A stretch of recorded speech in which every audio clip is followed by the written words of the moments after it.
George. How are you? Daniel Linhart. Man, I look forward to this. I know, right? Yeah. What? Just, being here with you again.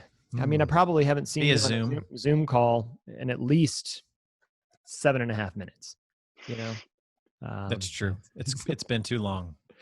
There just needs to be a consistent Zoom on 24/7. 24/7.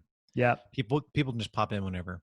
That is actually a scary thought. What was the We won't go down that road. What was the movie with Tom Hanks where she wore the ring? No, that's a horror movie. No, it was called The Circle. The Circle. And you know what? We should go ahead and make the introduction to our guest because Tuck, I'm sure, knows what movie I'm talking about. We have Tucker again with us today. Tucker, thank you so much for being here today. Director of Product Management here at Crema. And we're going to have a really fun conversation today about something you did recently. But I before we get to that, do you know what movie I'm talking about? I don't. I really wish I did. I wish I could be helpful right now, but I have no idea what you're talking about. I tell you what. It was The Circle. Let's go to the Google. It was The Circle. And the premise was basically that it was like Google, right? And that they were they had people, they were selling these like little body cams and everybody wore cameras all the time. And it was all about like live streaming your entire life and people couldn't turn it off. And then the whole kind of like throw it back to the man was asking the executives of the company to start live streaming their whole lives because they were doing all these secret, Emma Watson's in it. Emma Watson. That's right. Yeah. Got a whopping 15% on Rotten Tomatoes. It was pretty terrible. It wasn't a great movie. The premise was interesting, but the movie was not great.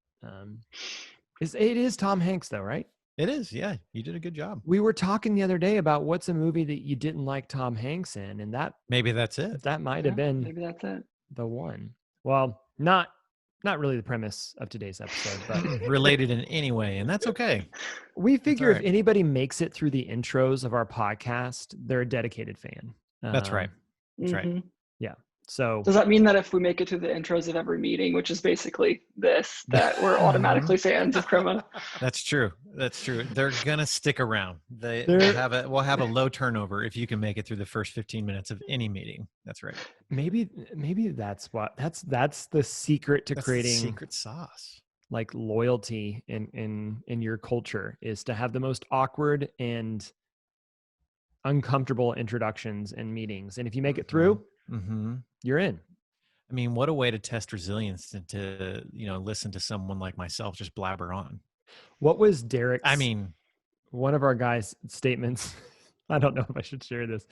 It made me think of like the little secret codes, and somebody was leaving Crema, and we were celebrating, and we were like throwing a party. Should I say that? I think it was funny, but he was basically. It makes me think of like the loyalty that you have to your team and to your company. And he just stone-faced, just stood up. It was like blood in, blood out. And it was like, oh my gosh.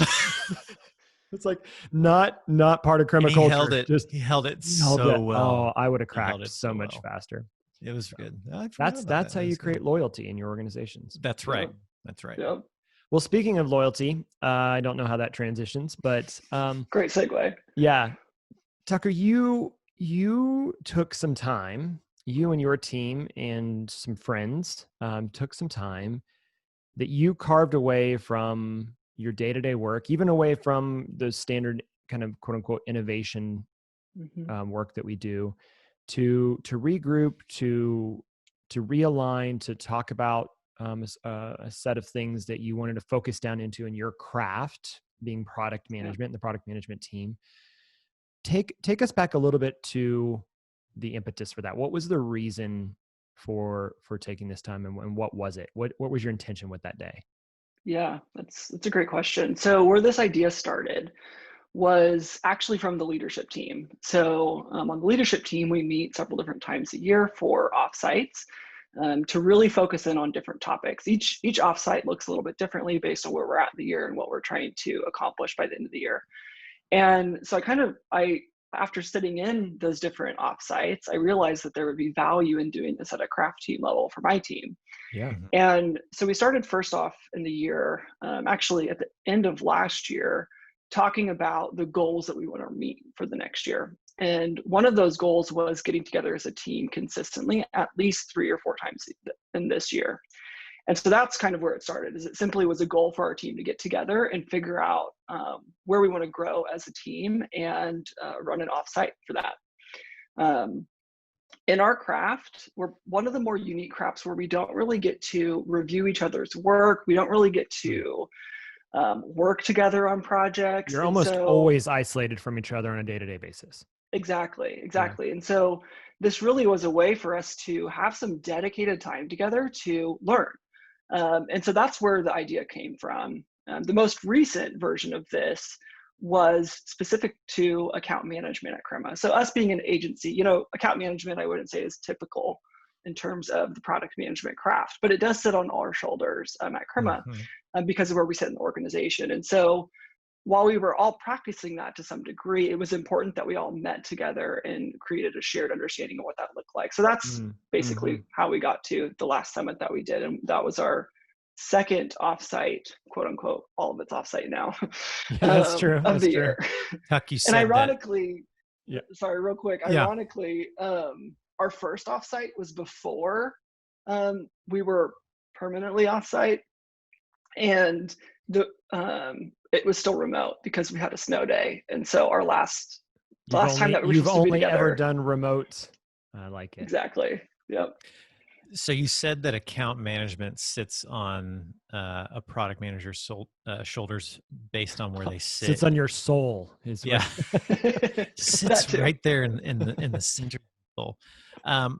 Tell us a little bit about where product managers sit in our organization and why account management is such a big part of that. Yeah. So where we sit in the organization is really, it's kind of cliche at this point, but kind of in the middle of everything. On our teams, on our product teams, we sit between the developers, the designers, the testers, any partners that we're working with, the client, any of their team members, kind of as that hub of that wheel. Now, that doesn't mean that those other team members don't interact with the client. Of course they do. But it's really, we're sitting there kind of coordinating all of that, translating all of that, making sure that we're all on the same page throughout the life of the product.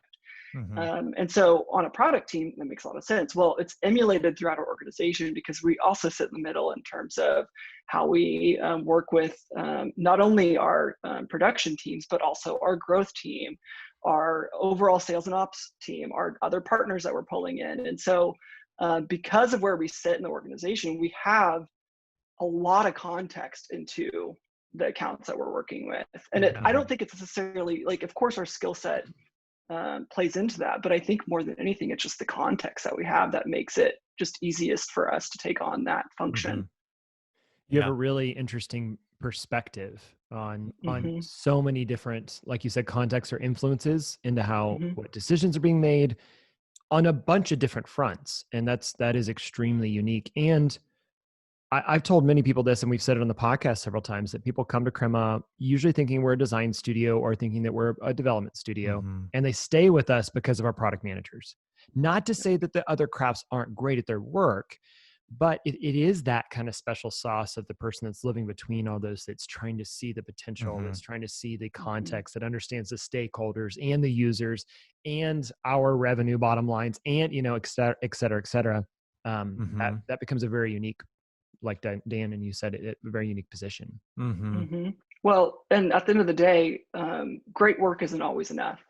Right. We do great work every single day, but relationships really do matter. And so we have to have somebody who is, not to say that all of our team members aren't keeping that in mind, but we need to have somebody who's keeping that top of mind all the time. Yeah. Because when you do get into difficult moments in a project or in the product life cycle, that relationship really helps you get through those moments to help steer the team in the right direction. And it's going to happen. I mean, I can't think of a project that I've ever been a part of or that I've ever heard about that they walked away saying, you know what? There was never a moment of stress, not one moment of stress. There wasn't a moment of disagreement. It's like, oh, right. That's because human beings are involved. And but yet you, the product managers and the whole team as a whole, but the product managers, I think, it's more top of mind to be constantly building trust and Mm-hmm. a bank account of trust that you can withdraw from when you need to, and you will need Mm-hmm. to. Okay, so this particular most recent summit was, you said, geared around account management. Who all was there, and kind of what was the structure of the day like? Yep. So, of course, our whole product management team was there. We had our director of sales, Nate Olson, step in the afternoon to talk about having better conversations centered around value. And just having a different perspective from another craft come in the afternoon was really Mm-hmm. valuable, because Yeah. a lot of that first part of the day was me speaking to the team or us having a discussion from our own point of view, which is very specific, but bringing in somebody else to have a different level of context was great. The way we structured it really was, the morning was about getting aligned on what is the definition of account management in general, not specific Mm-hmm. to Crema. Mm-hmm. What do we agree that we're doing today, so we can get some level of shared understanding? Now that we have a shared level of understanding, let's move into what we want to do moving forward. We found during the summit that we're doing a lot already. It just wasn't named. Yeah. Yeah. And that's great. That was great. As the lead on my team, it was great to see, we're not too far off from where we're trying to get. And so Mm-hmm. the second part of the conversation was, where do we want to get? And that part just flowed really easily because of how much we're already doing. Mm-hmm. And then we spent some time, of course, I think we might get to this, but we spend a lot of time just team building. I think that's a big Yeah. portion of the day. Mm-hmm. And then finally, the afternoon was when Nate came in around his more sales related conversations with delivering value to clients, and the type of conversations that we need to have around that. Do you think that you guys were so close to the definition already because, is it just something that naturally comes out of the team? Is it something that comes naturally out of each person, or both? Where do you think that proximity to the definition came from? I think the proximity came from, or the definition came from, actually the proximity that we have to the work and the client and the team. Mm-hmm. I think it does come a little bit organically based on where they sit. You Yeah. have to interact with everybody all the time. You have to understand the problems that we're encountering. You have to figure out solutions to those problems with the team and the client all together. And they're also involved. Everybody in our team is involved in renewals or new clients that are coming in, and onboarding them, making sure onboarding's going well, making sure offboarding's going well. And a Mm-hmm. lot of that is, and to some level, a little bit of account management, to making sure that all goes smoothly, making sure Mm-hmm. everybody's being heard, making sure that we're using terminology that the client understands, making sure that everybody just remains aligned. And that's kind of what's needed in every product, no matter what. And that's Mm-hmm. just, I think, a little bit of the inherent skill set of a good product manager, which is why I think, it's my hypothesis anyway, why we already Mm-hmm. were pretty aligned. It's an interesting position to sit in, because the way you're talking right now, our product managers as a whole, there's a level of generality, like a generalist skill set that they Mm-hmm. have to have. But then I feel like there's one skill set in particular where there's a specialization. And I don't know how else to say it except like contextualization. Like, Mm-hmm. you have to be a generalist in the sense that you have to go deep enough into each role so that you can understand each person's perspective from a general standpoint. But I feel like the specialty skill there is, I don't know, it's contextualization. It's like, you're gathering information in a specialized way from every perspective, including the client, to where you can guide, coach, assist, and lead a project really Mm-hmm. well. And again, I feel like contextualization makes sense in my own head. There's probably a better word for it, but I feel like that's kind of, if you want to call it your team's superpower, that's where you specialize, is Mm-hmm. getting the context of the entire field of play, if you will. Yep. It's an interesting position to sit in.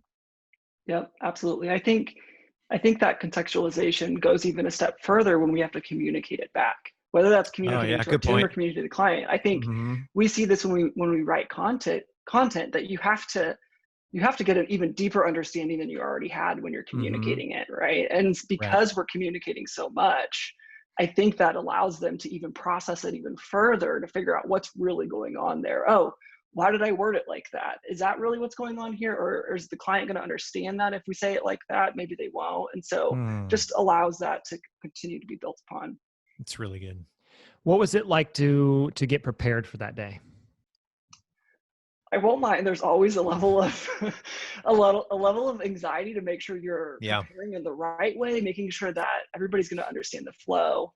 Hmm. But the general approach that I take is very similar to how we approach content. I would say is I start with an outline. Okay, what's the topic that we're going to cover that day? Let me get all my thoughts into a mind map to figure out just in general where do we need to go. Mm-hmm. I break that down, make sure we're covered. I might run that outline by a few people for feedback. I think I maybe ran it by Dan a couple times. Since Nate was participating in the day, I ran it by him. And then leading up to it, I actually ran it by several other people who weren't going to be part of it whatsoever, just that had no knowledge of it so that I could get purely objective feedback on the flow. Right. So that's generally how I start. And then I get it into, in this case, it was into a slide deck that was very basic. You know, I don't like to read from slides, but it was going to help be our guide throughout the day. Yeah. And then through that, I would put my presenter notes in of the different things I wanted to discuss. Generated a Miro board that's going to help facilitate the conversation, leave notes. We do a lot of, in these types of summits, we'll do a lot of kind of like sticky note exercises anyway. And so that's just, since it's a virtual tool, it just is an easy thing for us to do. And I get it easy because my team is really familiar with that and how we structure it things. helps. And It so helps. they just get Yep. it. So I set that up, had that ready to go. And then I had mostly everything ready to go leading into the week that we were going to have the summit. But I intentionally, specifically for this summit, held on to it and didn't put it in front of the team until the evening before. Because I don't want them getting, I mean, I know my team and I know they'll want to jump into it and start. But Go the do point was to research not, on every topic and yeah. right. The point was to not go into it so far or prep too much, because I wanted their kind of on the fly answers of how we do things today and where we want to go. And so they generally knew that we were going to be discussing account management, and I had asked them some questions that they wanted to be answered during that time. But that's kind of what the prep looked like. You know, that prep was done probably over the span of a month and a half or 2 months. Sure. But that's not to mean that it was a ton of prep. It's just that I spread it out because of other priorities. Also knowing that I was going to have bigger priorities come up, and I didn't want to wait until the week before to kind of rush to get everything done. And that's why Tuck's so good at what he does, because it's much easier to wait. What were some of the things that I knew the theme for the day was account management. What were some of the topics that you guys covered during that time? Yeah, we covered quite a bit of ground. I think creating that shared understanding was the most important part. We really got into the details of what do we mean by trust and transparency with our clients? Like, what do we actually mean by that when we say that? And getting into the nitty-gritty details of how that manifests in our communication, not only to our team members, but also our clients and their team members. So we spent a lot of time on that. I would say some of the other topics that we covered were things like communication and the impact of our communications with clients.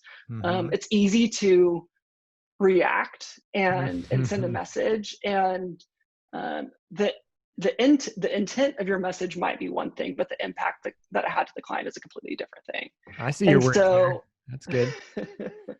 And so we spent a fair amount of time on that as well. But really all it was going through these different topics of account management and making sure that we were aligned on each one of them.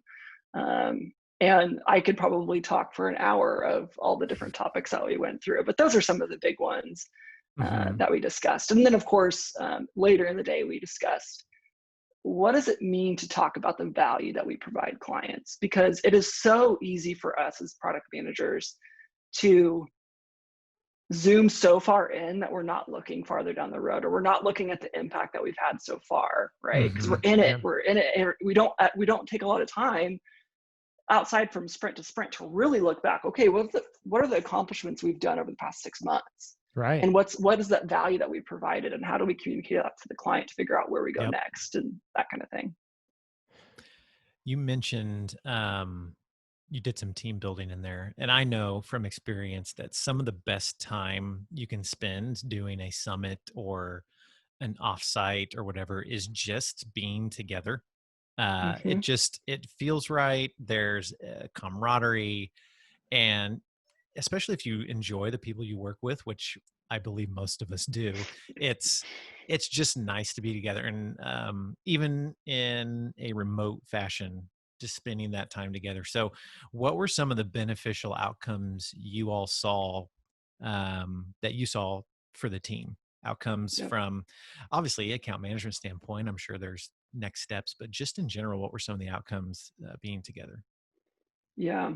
So I'll start first with, and I think my product management team knows this. If they don't, maybe this is news to them. But um, that is probably the biggest thing or the biggest reason why I wanted to do offsites to begin with.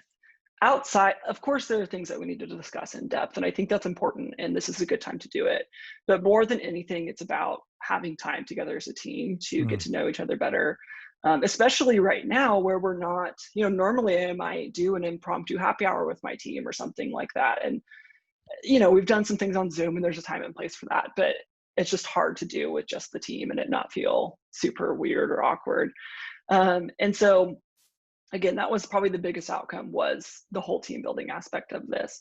I think, throughout the day, of course, we were trying to stay on time and stay on topic, but because we were allowing ourselves the space to pause and have a conversation about some random thing that came up, or when we got started, we had sent gifts out to the team, to make it a little bit special for the day. And so I actually worked with Steph, our hospitality coordinator, to make that happen. And so that just kind of started some conversations, mhm. and it created a greater sense of how we're all doing. We meet as a team every other week for 30 Mm-hmm. minutes, and that's Mm-hmm. great. But it doesn't really allow us or give us the space to really dive deep into anything. 30 minutes is Mhm. Um, nothing. It's just Right. nothing. no, Yeah. it's not. It's a good touch point, and Especially it's when you banter important. on like we did for 15 Oh minutes. gosh, just waste. I have to get through Right. those intros. Yeah. Right. And so just, I think having that space and getting to hang out with each other that long, Mhm. just kind of speaks for itself. Again, we were focused on a topic, but it's all of just the side conversations, the mannerisms might not be the best word, but just kind of those little things that come up. I can't think of the right word for them right now, or just nuances that you don't get in a 30-minute meeting, that you only Yeah. get by having a almost fully dedicated day Right. to work together on a problem, or not a problem, but a topic. Yep. What's something, this is not a question I queued you up for, but what's something that surprised you? Was there any like surprises that came out of that day where you're like, oh, I didn't expect it to go there? Or, I didn't Hmm. expect that that Well, would that go. happened. Yeah, that happened. Good. Let's dive deeper into that, or maybe put a Right. pin in that or whatever. Mhm. Yeah. Was there any surprises that you guys experienced or you experienced personally? Because you're preparing in your mind, right? You've kind of Mhm. Yeah. got like, I kind of know how this will go, and I hope that this moment's when was there anything that kind of, yeah, surprised you? As somebody who is always trying to prepare for any circumstance and any Uh-huh. surprise that might come Uh-huh. up in my head. Not saying it's a good thing. Don't recommend it. It's terrible. But it's really Try hard to living in surprise Tuck's me. mind. Yeah. No, I would say, I think maybe the biggest surprise of the day. I expected it to some degree, but really the level of shared understanding we already had. Like, I expected to Mm, spend quite a bit more time on alignment with our team members. Mm. I expected yeah. there to be Yeah. some conflicting thoughts, Mhm. about how we go about this, how we view, account management. And I would say that that's probably like one of the biggest good surprises that came out of it, was just like, oh, okay, we're already there, so we're going to move Yeah. on to this Moving now. on. Right. Yeah, and so it allowed maybe a little bit more space for some good discussions, than what I originally planned on, which is great. Um, I wouldn't say that there were any major, outside of that, any major revelations, or big things that came out of it. We have some new new things we want to work on. But I wouldn't say that it's anything that's groundbreaking in terms of what we were already kind of thinking of doing. Yeah, cool. It's really good. How do you think other teams, so other teams either inside or even outside Or of somebody Crema, listening, could leverage this type of idea, the idea of a summit? Yep. I think first starting with how important is it for your team to get to know each other really well, right? That's important for every single team, right? So what's your appetite to create the space to do that? Can you maybe just start with a half day? I understand that some organizations you can't realistically give up a whole day for this type of thing. right. How can you start to maybe just carve out a little bit of time to meet and discuss a topic? And the topic is maybe secondary to the importance of actually just meeting and having that time together. You want to focus on it, get prepared for that topic, do everything you can for that. But your bigger focus is really just getting the team together and try to start small. Now, if that works out really well, then you can start to expand upon that. And, last year before we did this idea of the full day summit, we were doing smaller versions of this, a couple hours here, a couple hours there for some topics that we needed to just dive in deeper that 30 minutes doesn't allow you to do. Right. And so once we realized that was really beneficial, and I paired it with my experience on the leadership team, we set out a goal to actually make this happen for our team. So I think the next step after you realize you can carve time out for it really is setting a goal for your team. So everybody's on the same page that this is going to be a thing. You don't have to figure out your topics yet. You just have to say, we're going to meet 3 times this year, and it's going to be for a full day each time. And we think it's important because we want to grow as a team. We can figure out the topics later. We can vote on that later, but this is what's most important, is to meet together and maybe start there. And I think other teams will see the benefit of that immediately after that first time that they meet, because they'll realize, oh, wow, stepping away from your day-to-day work and really getting to dive deep on a topic is extremely valuable. We see this in our clients who oftentimes don't get a step away from their work until they have that first strategy and alignment session with us, and their minds explode, because having just that dedicated time, you get so much farther than all these disparate, tiny little conversations that take a year to happen. Yeah, no question. And our clients oftentimes will come back and say, we've got to do this again. I mean, not every day, obviously, and not every week, but like you say, even if it's 3 times in a year or a couple times in once every quarter or something. We, in one of our previous podcasts, talking to Aaron Dignan, he was talking about the fact that, that's what the Ready does. They go in with their clients and they just basically say, like, we're here to facilitate you taking time. And everyone's kind of he didn't say this, but we've experienced it. It's like, they're kind of annoyed at first that they are having to take the time. And it's not until you get the room moving, and then all of a sudden it's like, oh wow, that we would never have pressed into that. We never would have talked about that, or I wouldn't know that you feel that way, person across the room. That's really powerful. I know that our dev team recently did something similar, except they didn't call it a summit. I think was it the same thing? They did a dev conference, and they kind of made they did their own like internal conference.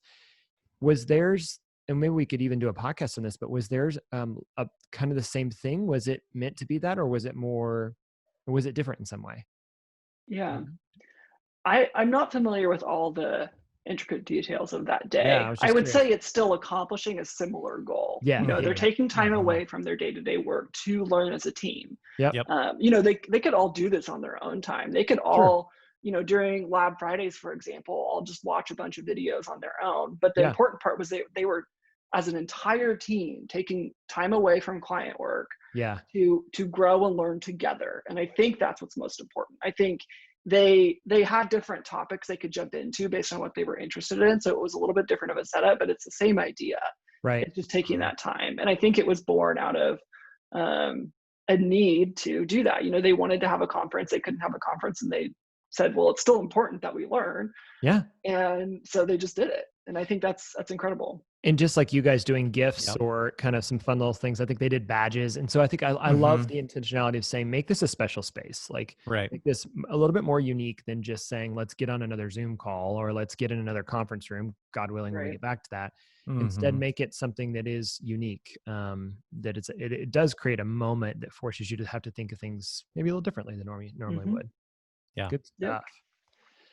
Well, Tuck, I think I highly recommend that our listeners take what you have intentionally decided to do with your craft team and go do it for themselves. A lot of the people that we talk to or that listen to the podcast, they're either in the position where they're already working in departments and they feel like they're always working with people just like them, or they're doing hopefully what we're suggesting and moving towards more cross-discipline teams that are moving ideas forward faster, and then they get isolated in their own product team. And this is such an incredible time to step out of that, have some camaraderie with like-minded folks that are thinking about some of the similar problems. And it's amazing how many, I don't know, you probably could talk more to this, how many themes pop up across the board.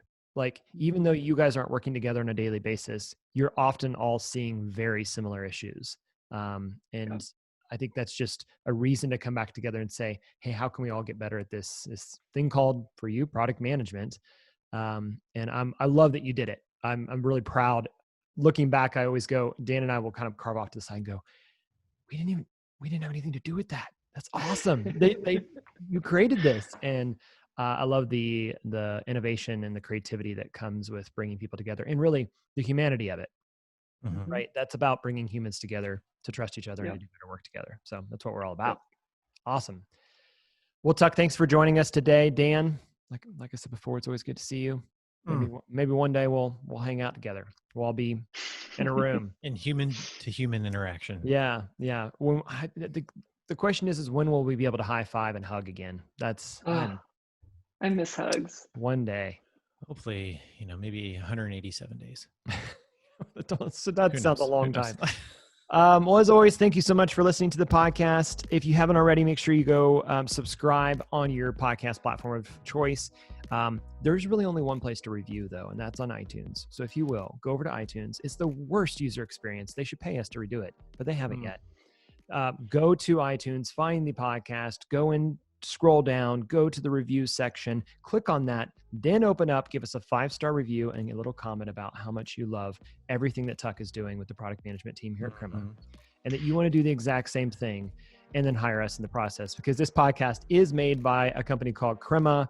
We believe that creativity, technology, and culture can help individuals and organizations thrive, and we love doing it. Be sure to share this podcast with your neighbors, your loved ones, the loved ones of your neighbors. The loved ones of your neighbors.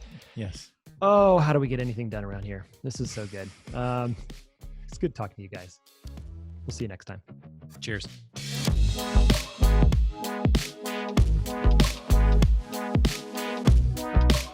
My name is Steph Inger, and I'm the hospitality coordinator here at Crema.